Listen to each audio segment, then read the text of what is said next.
Izeron et son lac du Ronzet, les deux sont indissociables. Sportifs du dimanche, famille, le tout Lyon s'y retrouve à pied ou à vélo lorsque le soleil est au beau fixe. Il faut dire que le village offre un cadre idéal, propice aux loisirs. Son environnement préservé dévoile aux visiteurs une nature verdoyante et des panoramas saisissants sur la vallée du Rhône et les monts du Lyonnais. Une petite route de campagne file tout droit à travers les prairies du Plat de Saint-Romain.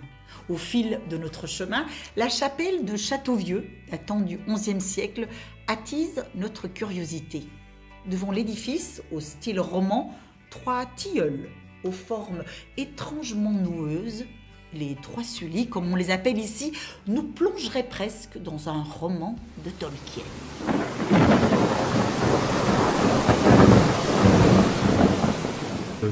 Tu t'égares, Fabienne, tu t'égares. Oui, car tout ici inspire à la détente. Acrobranche, escape games, randonnée à dos d'âne ou à poney, le plateau d'Izeron propose un panel d'activités pour tous. Avec pour bientôt une tyrolienne vertigineuse pour les amateurs de sensations fortes. Pour moi, ce sera plutôt relaxation et remise en forme, avec massage, sauna finlandais et bain à remous. Vivement le déconfinement. Agnès Nélias, maire d'Izeron depuis mai 2020. La journée d'un maire est très chargée entre les avalanches de mails, les réunions, les rencontres. C'est très prenant, très chronophage. C'est mon premier mandat en tant que maire. J'étais conseillère au mandat précédent, donc il y a beaucoup de choses à apprendre, à connaître. Je suis professeure d'éducation physique dans un collège. C'est un peu dur de cumuler les deux.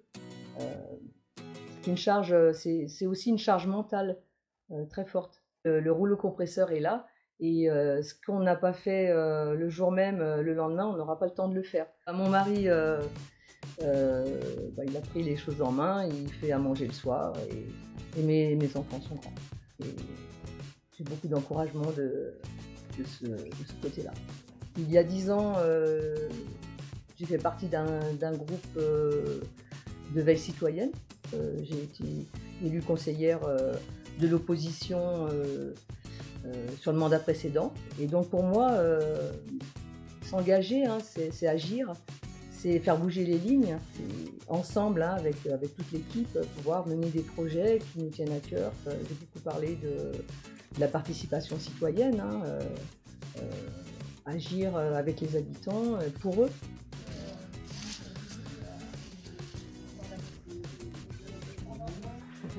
Notre objectif, c'était de trouver un emplacement pour présenter l'histoire du pays lyonnais. Et nos recherches nous ont amenés à Izeron, où cette maison, qui était l'ancienne école libre du village, était à vendre. Notamment quand je parle d'histoire du pays lyonnais, c'est surtout la partie du 19e siècle, avec l'agriculture, on travaillait quand même encore avant avec des vaches, avec des bœufs. Et puis la seconde chose, c'est ce réseau tout à fait exceptionnel de 4 aqueducs lyonnais qui alimentaient la ville de Luc-du-Nôme.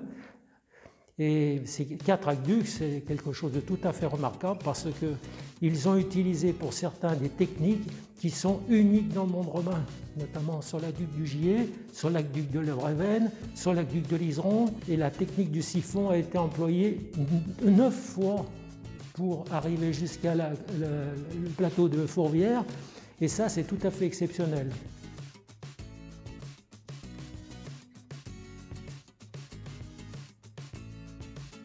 Notre premier objectif, c'est de maintenir la vie économique, soutenir les commerces, l'agriculture, les artisans, réfléchir sur le fonctionnement de la place centrale. C'est un vrai challenge. J'ai démarré effectivement ici le 11 mai, c'est dans le cadre d'une reconversion.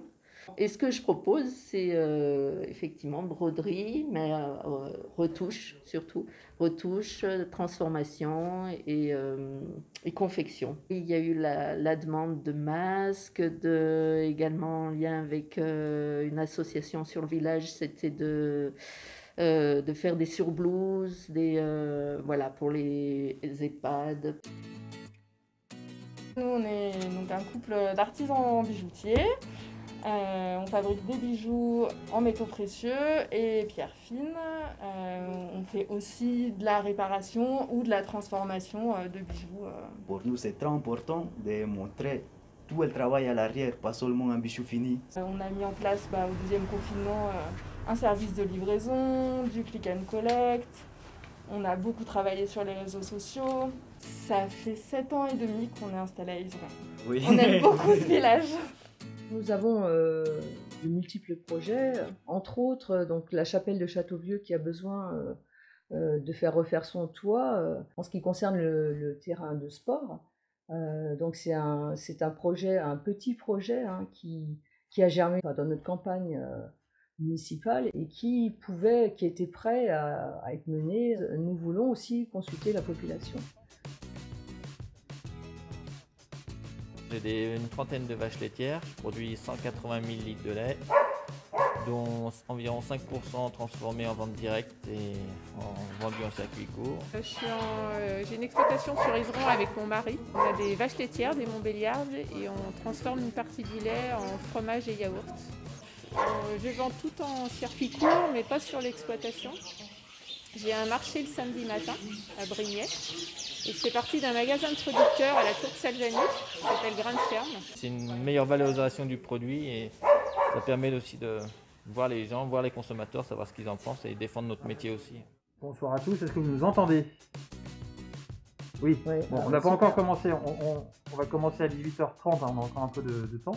Aujourd'hui, j'ai reçu Thomas Gassidiou. C'est important pour les communes de recevoir une personnalité qui va faire le relais de nos questions ou de nos demandes au niveau national. C'est un beau geste, je dirais, de sa part, parce qu'en fait, ça permet aussi qu'ils se rendent compte qu'il y a des choses qui se vivent localement. Les échanges qu'on a pu avoir ce soir, on va dire, ont été extrêmement intéressants. J'ai pris quelques notes. Moi, je trouve à la fois sur la gouvernance locale, la place de la commune dans la structure intercommunale, la question des mobilités qui a été abordée, la question en termes d'éducation, d'apprentissage et également de fonctionnement de la démocratie. Je trouve que c'est très important. En tout cas, moi, ça m'aide beaucoup dans mon travail de parlementaire d'avoir ce genre d'échanges et on va dire de compenser avec la visioconférence les échanges qu'on a plus au quotidien où les gens nous interpellent dans la rue sur tel ou tel sujet. Je suis ravie d'événements de ce type. On attend un retour, mais en même temps c'est aussi un échange et puis que le Paris soit pas que Paris, voilà. Voilà, écoutez, très bonne soirée à tous et donc à très bientôt. Au revoir. Au revoir.